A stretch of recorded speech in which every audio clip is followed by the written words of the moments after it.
Bonjour, dans ce cours numéro 18 du mardi 30 mars, alors nous continuons nous terminons en fait notre parcours cherchant à montrer comment des modes d'analyse peuvent influencer sur les phénomènes réels et la vie quotidienne, et en prenant donc le chômage comme support. Alors nous avons rencontré successivement l'analyse classique du chômage, cette analyse néoclassique donc qui mettait en avant l'insuffisance de rentabilité des entreprises comme un facteur explicatif du chômage exclusif. Nous avons rencontré le chômage keynésien qui mettait en avant comme mode exclusif d'explication également l'insuffisance de la demande effective, de la demande anticipée par l'échelle d'entreprise.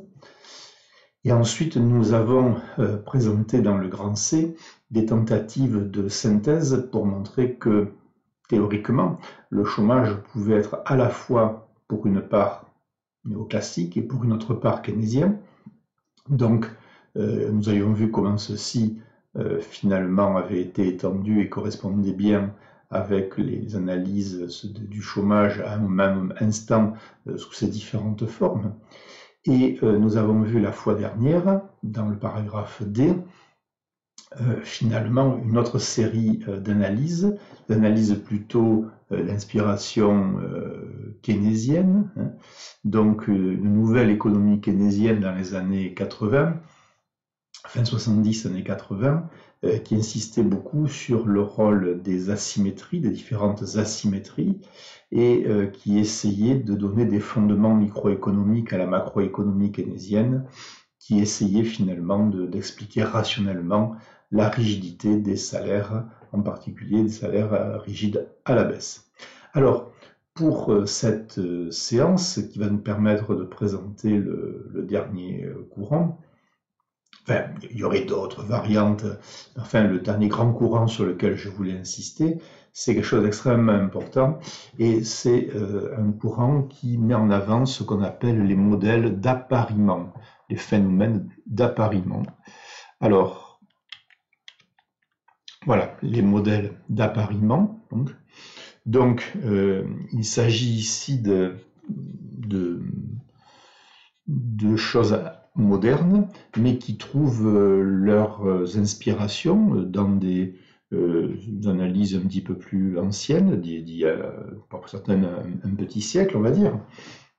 Donc ce sont des thèses qui vont essayer de donner une analyse, disons, très dynamique du marché du travail, moins comme une rencontre d'une offre et d'une demande, finalement assez statique, mais comme le système d'emploi, finalement, comme une machine qui crée à la fois des emplois et à la fois en détruit. Il y aurait une sorte de noria comme ça, de création et de destruction d'emplois. Alors, nous allons tout d'abord regarder deux grandes sources d'inspiration pour ces courants contemporains de l'appariement, et peut-être une des premières sources d'inspiration se trouve chez Beveridge. Alors, Beveridge, c'est un homme que l'on connaît, qui s'est intéressé aux questions d'emploi. On l'a rencontré dans le paragraphe 1 quand on a fait l'histoire de l'idée de chômage. Et c'est quelqu'un aussi que l'on connaît peut-être davantage pour avoir travaillé sur la structure de systèmes de protection sociale pendant la Seconde Guerre mondiale. Et c'est à lui finalement que les grands pays développés doivent l'architecture de leur système de protection sociale. Alors chacun a puisé un petit peu dans ses rapports Beveridge, hein, mais c'est lui en fait qui a jeté les bases d'une couverture qu'on appellerait la sécurité sociale, pour employer un terme un petit peu générique. Voilà. Et donc Beveridge, c'est quelqu'un qui va travailler sur les questions d'emploi, et Beveridge, il va mettre en avant, sous forme d'une courbe, d'un graphique, il va mettre en évidence une relation décroissante entre le taux de chômage d'une part, qui est la variable explicative, et le taux d'offre d'emploi non satisfaite, qui est la variable expliquée. Et donc, Beveridge va nous permettre de faire apparaître de manière assez simple finalement et claire les difficultés de recrutement des entreprises, leur intensité, leur évolution en relation avec le chômage. Alors par exemple, ça donne ce sont des travaux aujourd'hui statistiques qui cherchent à s'intéresser à ces questions-là. Et donc on a une enquête de Pôle emploi, par exemple, en 2012, qui recensait ce qu'on appelle les métiers en tension. On entend des fois cette expression. Où il est difficile de recruter. Alors, aide à domicile, aide ménagère, ingénieur, alors ça dépend, il faudrait encore creuser suivant les spécialités, bien sûr, hein, cuisinier, infirmier, donc avec des taux de difficulté à recruter supérieurs à 60% parfois, hein, donc des métiers extrêmement en tension. Une étude plus récente, en 2013, estimait à peu près à 300 000 environ les offres d'emploi non satisfaites, les emplois non pourvus plutôt en France, et avec un taux de chômage de 10%. Et en même temps, alors ça ne veut pas dire que tout le chômage s'explique ainsi, on est bien d'accord, hein, mais on est au niveau d'une intuition qui se polarise sur un petit bout du problème, qui est, enfin 300 000 personnes, ce n'est pas rien en France, enfin un petit bout du problème sur les emplois non pourvus. Hein. Aux États-Unis, à peu près, les études chiffrent à peu près à 600 000 emplois industriels vacants aux États-Unis qui seraient liés à une pénurie d'ouvriers qualifiés. Voilà. Alors, toujours pareil, ça n'explique pas tout le chômage d'un pays, mais nous parlons de sources d'inspiration, et donc Beveridge, par ses travaux, a alimenté des études sur donc une partie du phénomène du chômage, une partie seulement, et il a donc mis en avant pour partie un problème de mauvais appariement. Hein. Les intentions des entreprises et la population active, la rencontre en gros se faisait assez mal pour une partie de la population. Alors ça c'est la première source qui résonne en termes un peu d'appariement. On peut mettre en avant une deuxième source d'inspiration. Je me rends compte que j'ai fait une erreur, la date de naissance c'est 1883, hein, à 1950, voilà, 1883. Et donc Schumpeter, c'est un homme qui, a priori, n'a pas grand-chose à voir très directement avec nos questions d'emploi. Schumpeter, c'est un homme qui s'intéresse, donc c'est un Autrichien,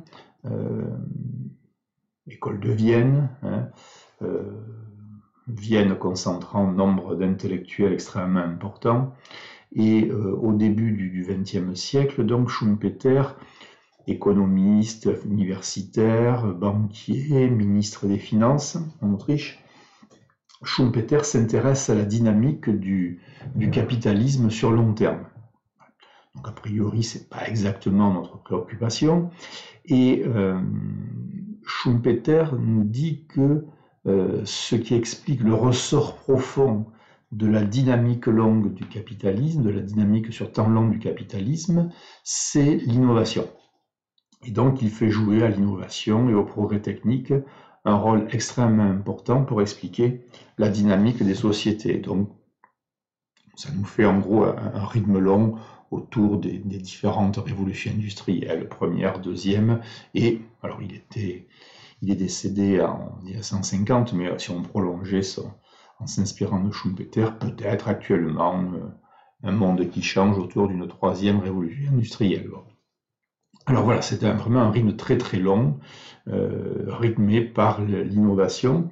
Alors l'innovation, avec des innovations extrêmement majeures, importantes, des innovations qui typent un petit peu une période. Donc vous voyez par exemple, première révolution industrielle, on pourrait mettre l'accent sur le textile, la machine à vapeur, les transports autour du chemin de fer en particulier, et puis les premiers métaux utilisés un petit peu à grande échelle. Bon.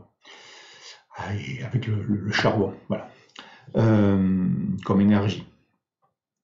Dans la deuxième révolution industrielle, les innovations majeures un peu qui donnent le ton, nous dit Schumpeter et tout un tas d'autres auteurs qui font le système technique, on va trouver la chimie, on va trouver le pétrole et tous ses dérivés jusqu'à l'automobile, l'électricité, toutes ses applications, l'acier, vous voyez, les métaux non ferreux, voilà, on va avoir toute une sorte de grappe, dit Schumpeter, c'est l'image du fruit, hein, un système technique, disent les auteurs contemporains, néo-schumpeteriens. Donc voilà, Schumpeter, c'est une histoire un peu sur temps long de la dynamique du capitalisme, rythmée par l'apparition d'innovations majeures. Et si apparition d'innovations majeures il y a, qui vont alimenter la croissance, qui vont tirer la croissance, qui vont alimenter des branches motrices, ça veut dire qu'il y a des activités qui le sont moins, alors ça veut dire qu'elles disparaissent, mais en tout cas elles perdent leur caractère moteur. Et donc le concept ici très important de Schumpeter, c'est le concept de destruction créatrice. Donc expression a priori paradoxale, et qui nous dit que finalement, à un moment donné, des innovations majeures s'articulent avec des innovations mineures, un système technique se forme, qui alimente la croissance et le développement. Et au bout d'un moment, on ne va pas trop détailler, mais disons, ces grandes innovations leaders, motrices, s'essoufflent un petit peu. Ça veut dire qu'elles disparaissent, mais c'est leur caractère moteur à tirer la croissance qui va s'essouffler. Et donc, il peut y avoir des moments de crise assez forts dans lesquels bien des activités vont disparaître ou perdre leur caractère moteur, et d'autres activités progressivement apparaîtront, animées par des entrepreneurs, nous explique-t-il, voilà.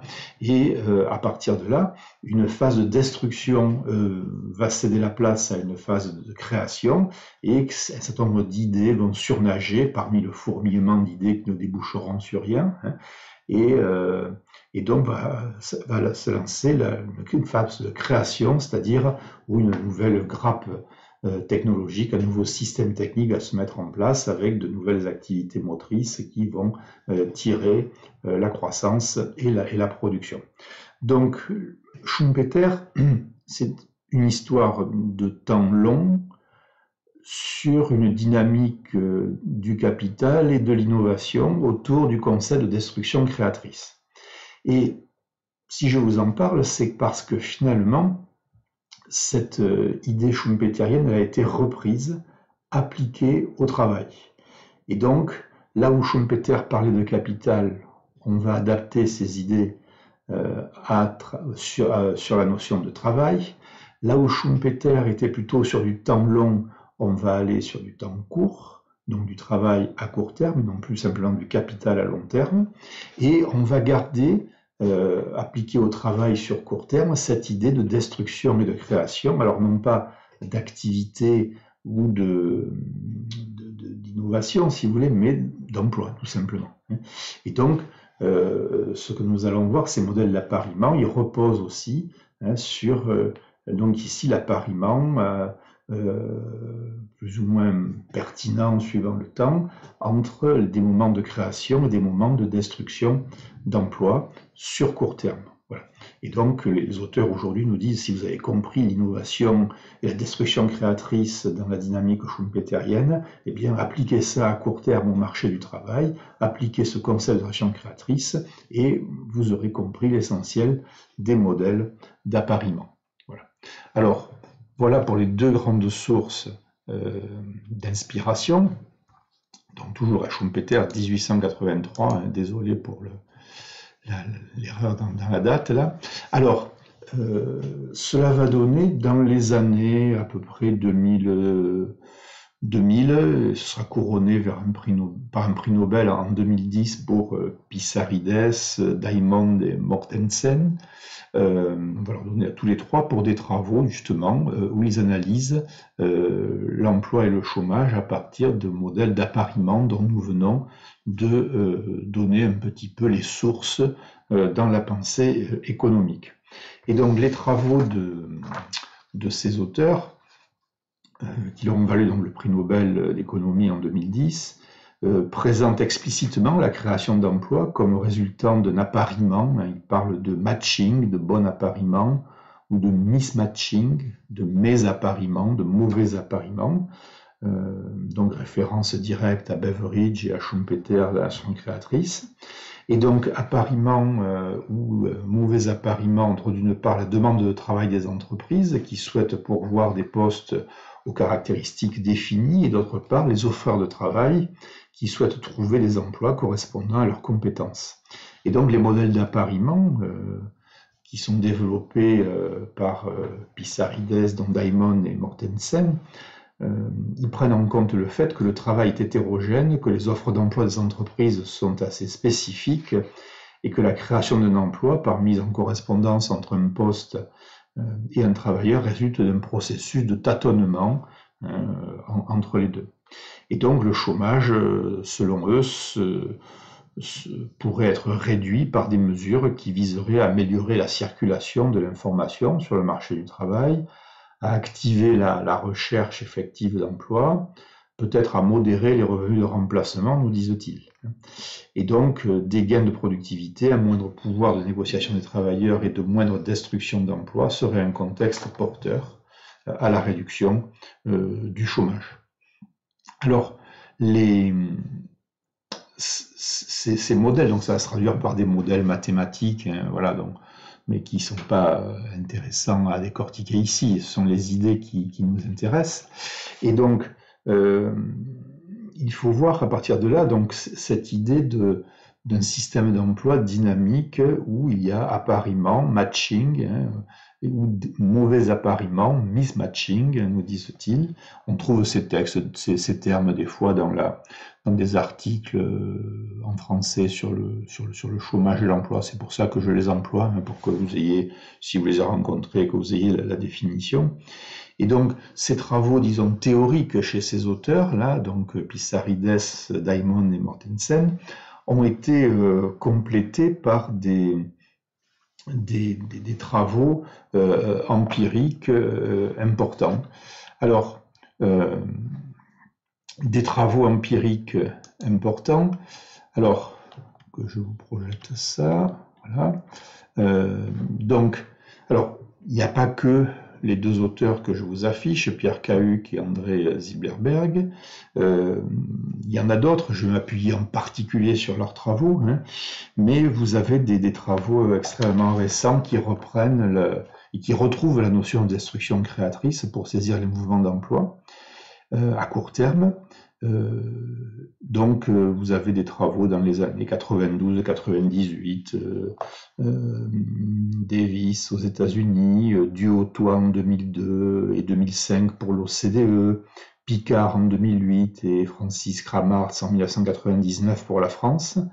Et finalement, tout un tas de travaux donc, dans différents pays, sur différentes échelles du globe, tendent à confirmer l'existence de ces mouvements d'appariement plus ou moins heureux et qui nous indique que le bon fonctionnement du marché du travail ne se mesure pas uniquement au taux de chômage, mais aussi à sa capacité à assurer efficacement l'appariement des offres et des demandes d'emploi. Et donc, tous ces travaux, bien sûr statistiques, ont été facilités grandement par le développement de la puissance des calculateurs, de l'informatique, des algorithmes, de l'ordinateur, et ce qu'on appelle plus généralement le big data. Bon, plus certains rajoutent de l'intelligence artificielle, c'est-à-dire comprenez des statistiques et de l'informatique à haut niveau. Voilà, c'est ça. L'intelligence artificielle, c'est uniquement la combinaison de ces deux choses-là. C'est très compliqué, mais il ne faut pas s'en faire un monde à la définition. C'est pas une intelligence supérieure qui penserait. Enfin voilà, c'est statistique plus informatique. Et, voilà.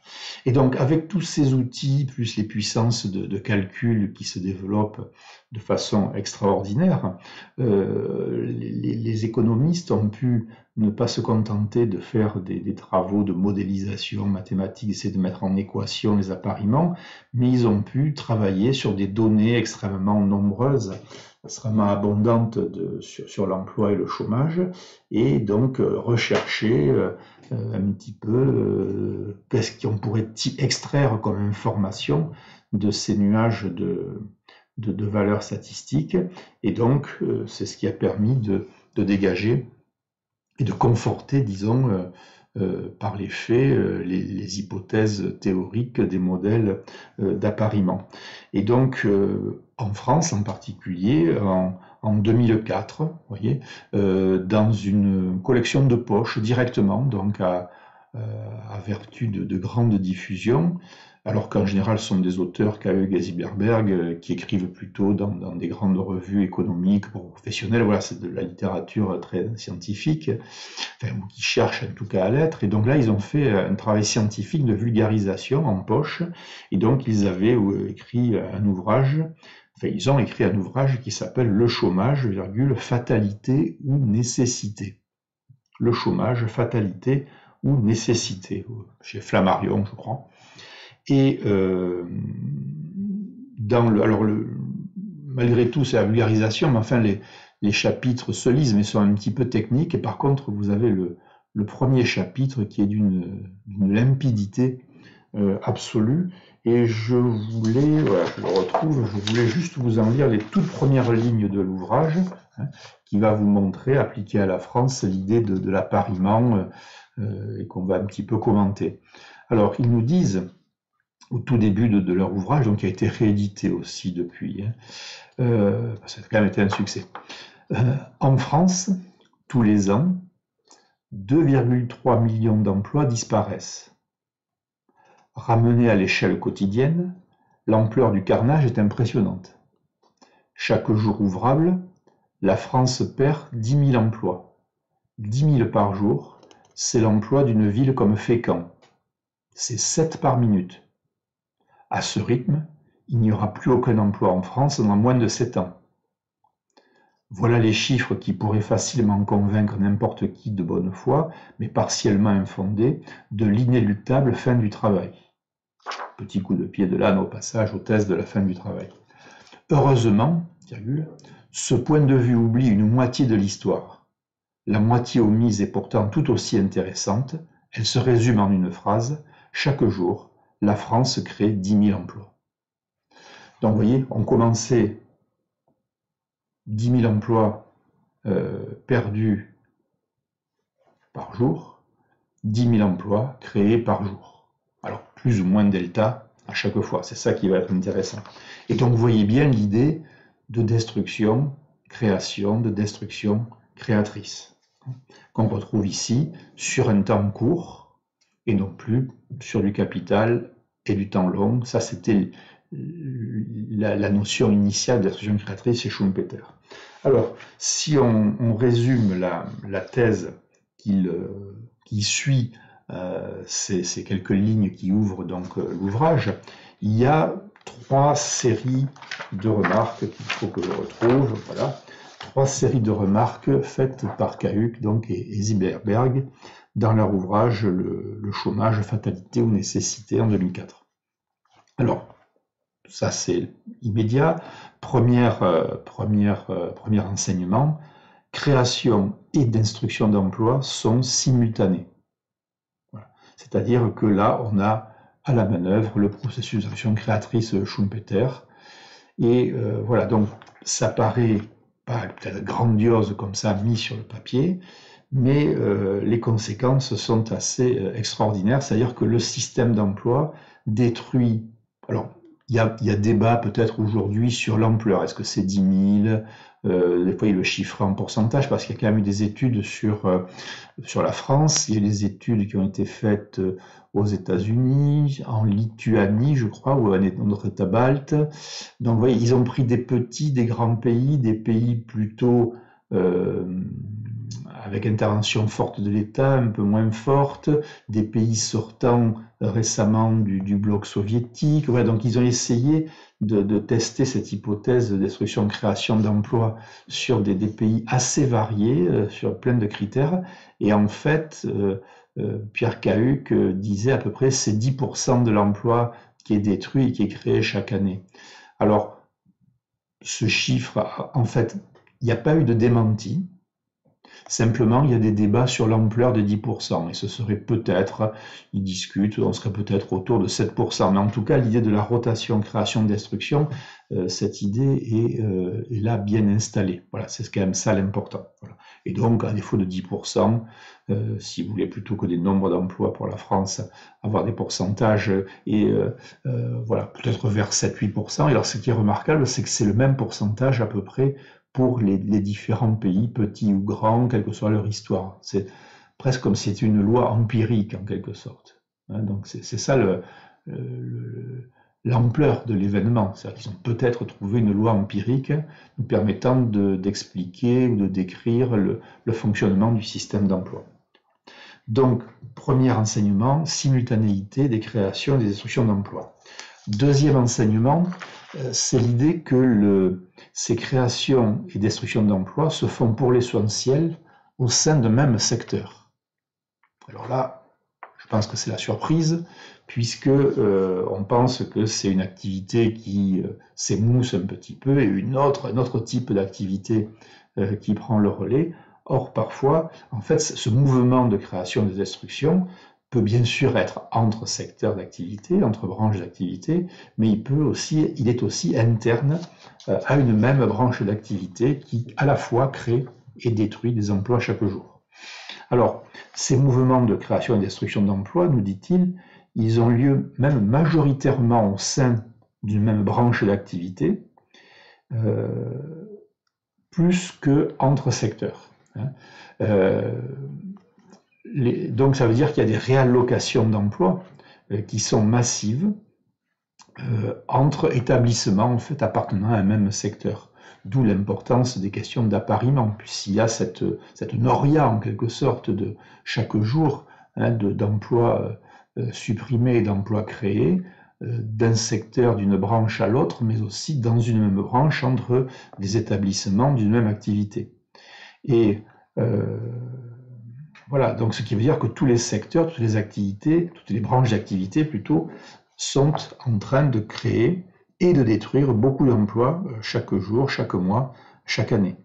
Et donc, finalement, un secteur en déclin en termes d'emploi, c'est pas forcément un secteur qui perd massivement des emplois sans en créer.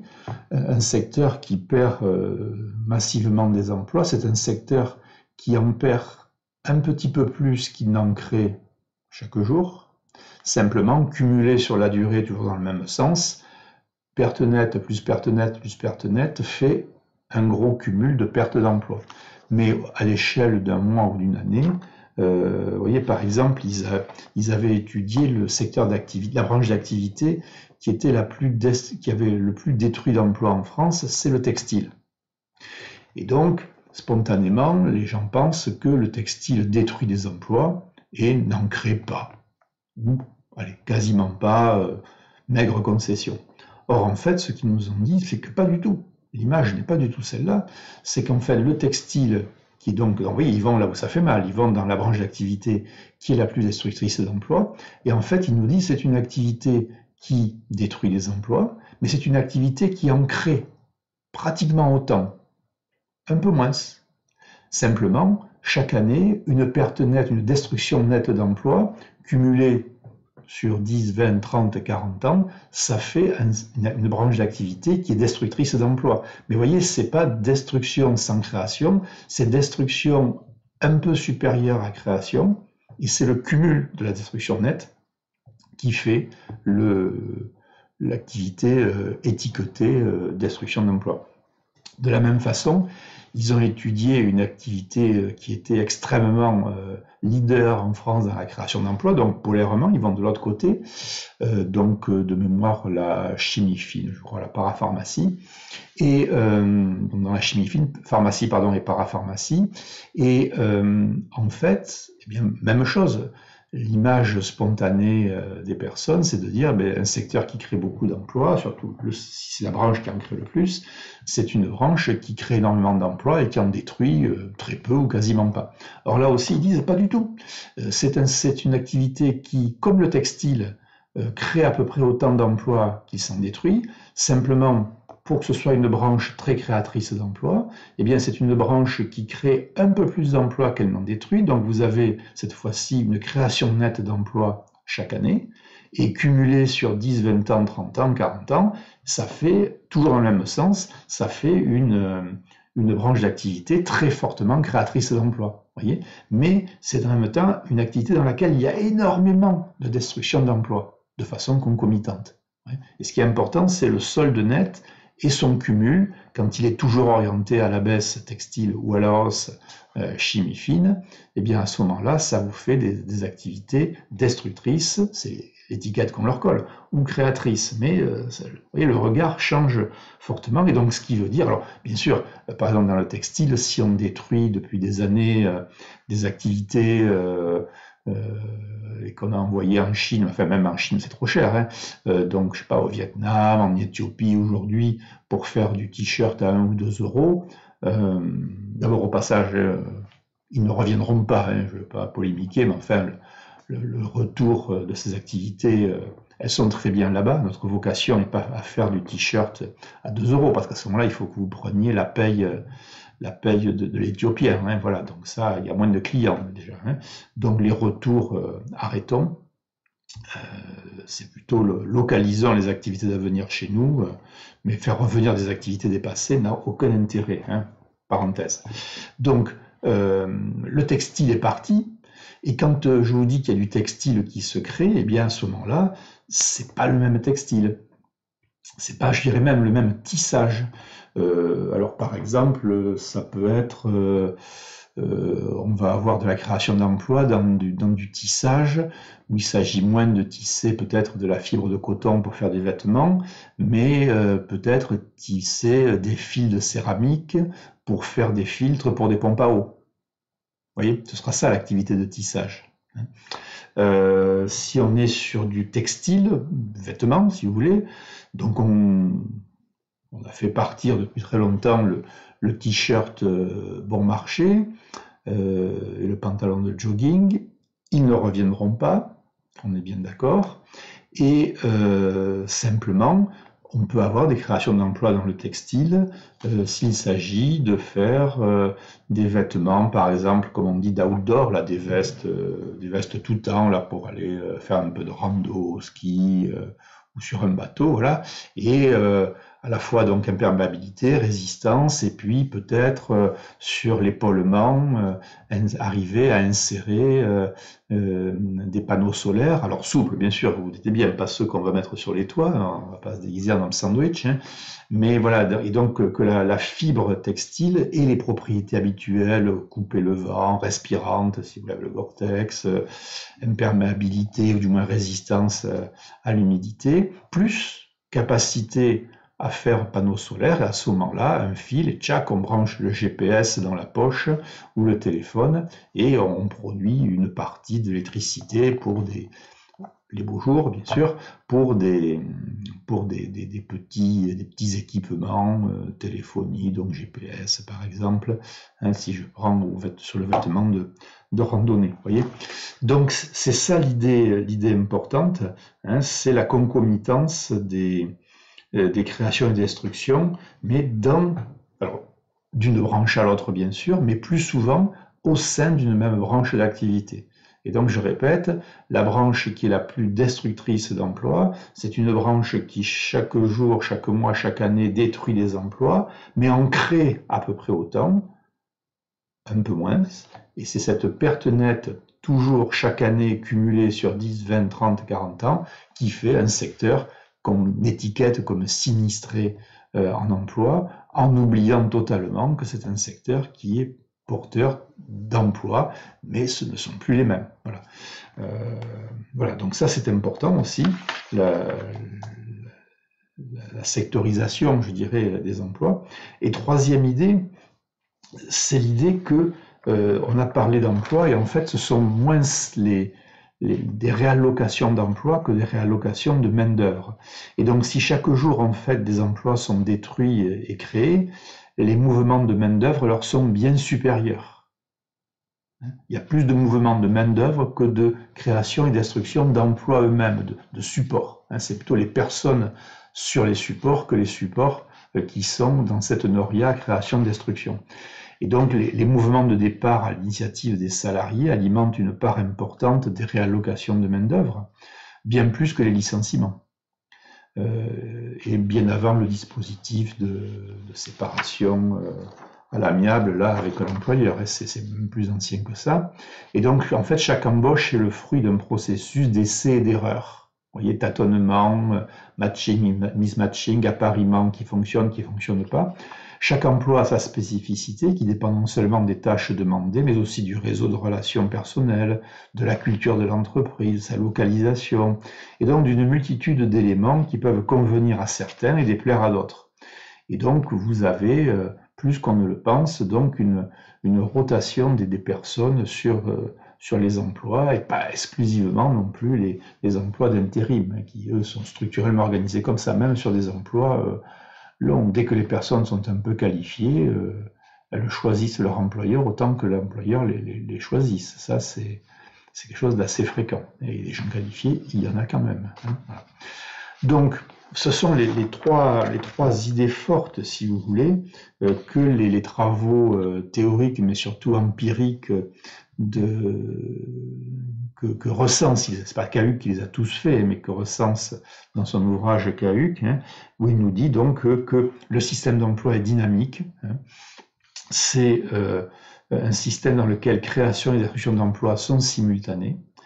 C'est un système dans lequel les créations et les destructions d'emplois se font pour l'essentiel au sein d'une même branche d'activité, plus qu'entre des branches d'activité. Et c'est un système dans lequel les réallocations de main-d'œuvre sont bien plus importantes que les réallocations d'emplois. Et donc, à partir de là, on peut, en conclusion, dire que le chômage apparaît comme, alors c'est un peu provocateur, mais comme un rouage indispensable du processus de destruction créatrice et de la croissance. Il n'en est pas une fatalité. C'était l'interrogation de son ouvrage. C'est pas dire une fatalité, c'est quelque chose, une chose à laquelle on ne peut pas échapper. Si on peut échapper au chômage, si on ne bloque pas le processus de destruction créatrice, le processus d'appariement. Donc les pays industrialisés se ressemblent fortement en termes de création et de destruction d'emplois. Alors, je vous l'ai dit, les études trouvent le même fonctionnement, que le pays soit petit, grand, ex-pays de l'Est, pays symbole du capitalisme, aux États-Unis par exemple.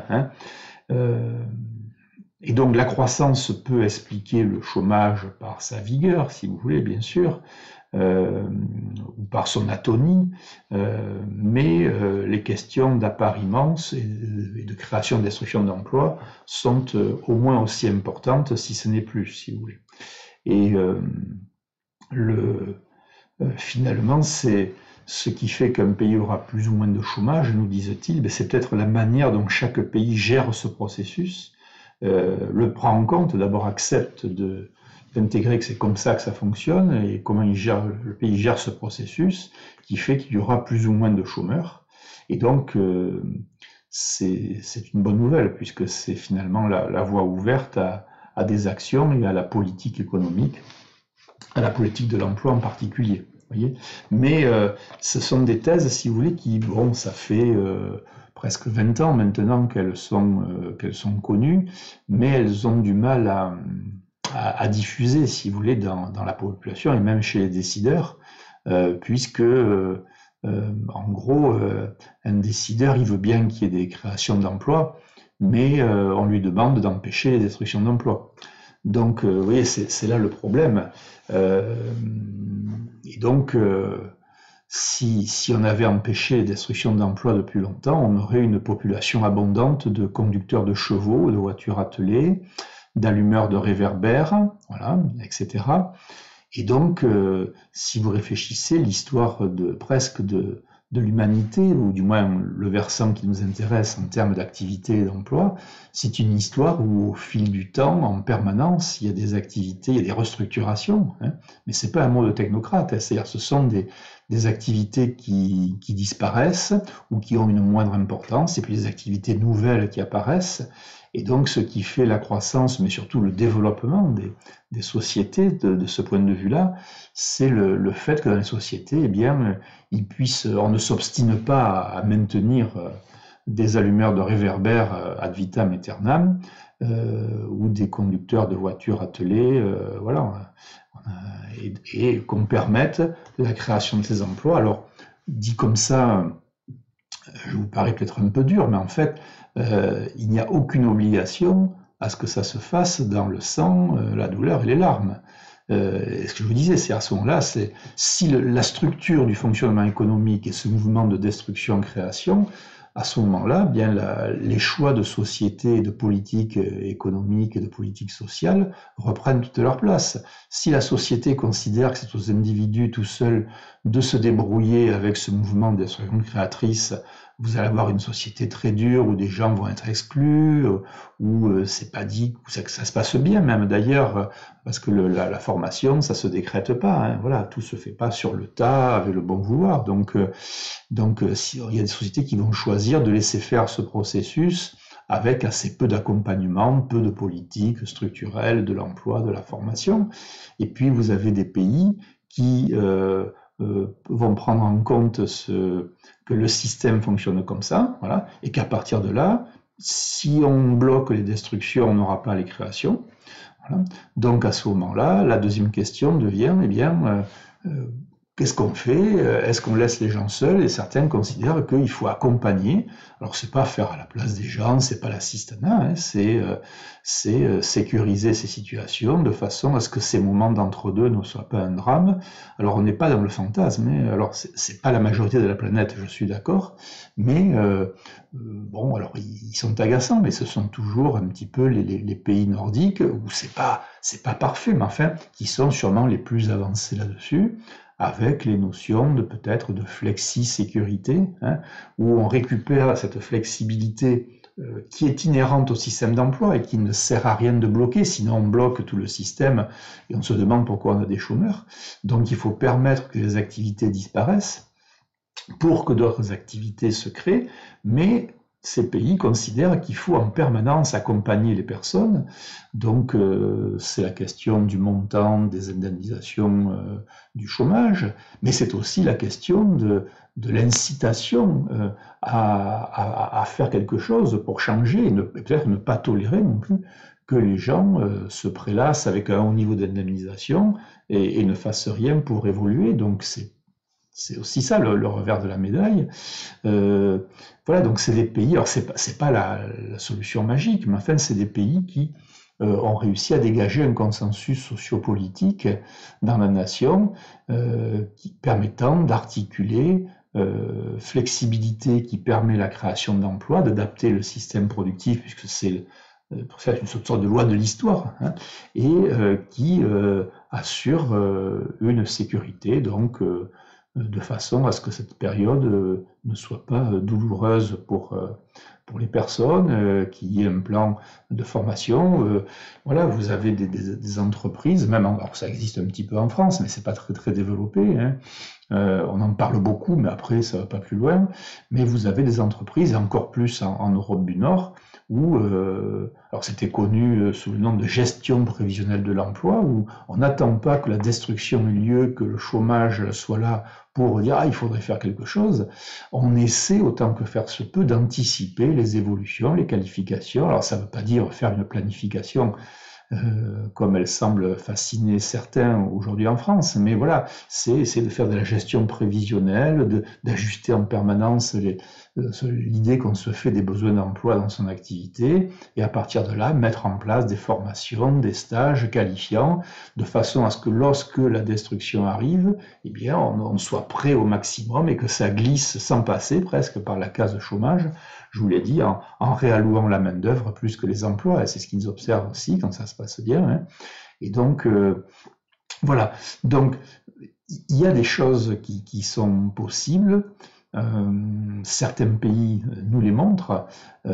Simplement, parfois, voilà, on ne veut pas, on a dit, un haut niveau d'indemnisation, un niveau d'accompagnement, alors on va dire Pôle emploi, je ne sais pas si c'est eux qui doivent avoir le monopole, mais en gros, des vraies formations et pas des stages un peu parking, voilà. Pas un nombre infini de gens pour un conseiller Pôle emploi. Là aussi, les statistiques, ça n'a rien à voir, hein. Un conseiller Pôle emploi au Danemark, il a 5 à 6 fois moins de personnes de dossiers à suivre qu'en France. Et donc, fatalement, il y a un suivi. Donc, toute cette politique, elle a un coût, mais quand on met en regard le coût du chômage, beaucoup nous disent qu'il n'y a pas photo, comme on dit, entre les deux coups, et qu'il faudrait foncer vers cette flex sécurité. Alors peut-être en évitant, sans vouloir donner des leçons, mais il me semble que c'est pas parce que le flexi sécurité, ça commence par flex, qu'il faudrait commencer par là, parce que si vous parlez de flexi sécurité à la population, surtout française en ce moment, les gens commencent à avoir des malaises, et ils n'ont pas tort, parce qu'ils disent bon, on va avoir le flex, mais la sécurité plus tard. Et donc c'est vrai que les mesures qu'on a eues, qui commençaient là avec François Hollande, là où on a eu un peu de flex, la loi El Khomri, tout ça, mais la sécurité, on l'a dit plus tard, et finalement le gouvernement Macron a gardé un petit peu le même ordre de séquence, même s'il y avait peut-être une intention de flex et de sécurité, mais on parle toujours de flex, et la sécurité elle viendra, ou elle est un peu hypothétique, complexe à percevoir, et donc il n'y a pas d'adhésion en France en particulier, mais dans de nombreux pays, à un moment où la parole politique est assez démonétisée, disons. Et donc, alors sans vouloir donner de leçons, et moi je me demande s'il ne vaudrait pas mieux commencer par la sécurité, quitte à faire hurler les dénonciateurs de l'assistanat, pour ensuite, une fois quand les gens verraient que la sécurité est là, que c'est organisé, eh bien à ce moment-là, l'idée de la flexibilité peut-être passerait mieux, peut-être en expliquant comment fonctionnent les pays d'Europe du Nord. Ben là, il y a aussi tout un aspect l'idée de consensus qui nous est assez... nous, ça dégénère vite. Ah oui, tu veux dire collaboration, voilà. Donc il y a toute cette difficulté au niveau des relations politiques à penser ces choses-là, ce qui fait que c'est difficile à sortir en dehors d'un cours comme celui-ci, à se traduire dans une politique avec voilà, sur un corps social. Bien, donc on va s'arrêter là sur ces modèles d'appariement qui sont pas la seule façon de voir les choses, mais qui sont une bonne, je crois, présentation de ce qui se fait aujourd'hui dans la réflexion et les propositions. Après la réalisation, vous avez vu que c'était plus complexe. Et donc la prochaine fois, nous clôturerons ce long parcours, j'espère pas trop long, mais ce long parcours en tout cas sur le chômage, qui nous a permis de voir comment des courants de pensée, ce qui était la demande aussi, hein, pouvaient se traduire dans des politiques, nos vies, des actions, des façons de concevoir les choses.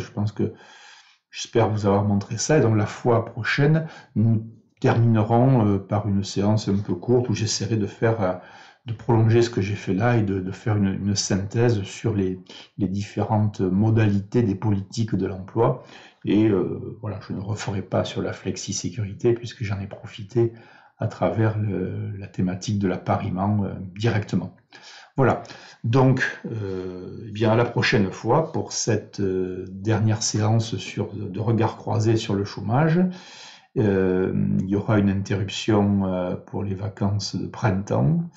Non, peut-être pas. Il y aura une semaine, pardon, puis les vacances de printemps et des semaines ensuite.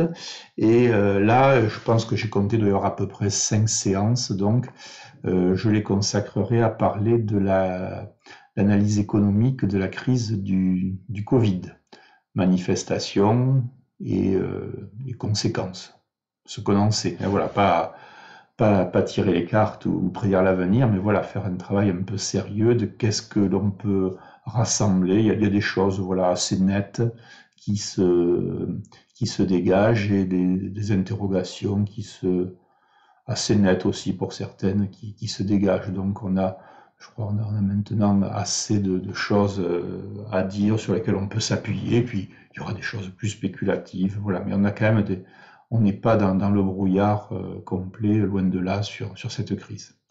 Voilà. Bien. Eh bien, à la prochaine fois. À bientôt.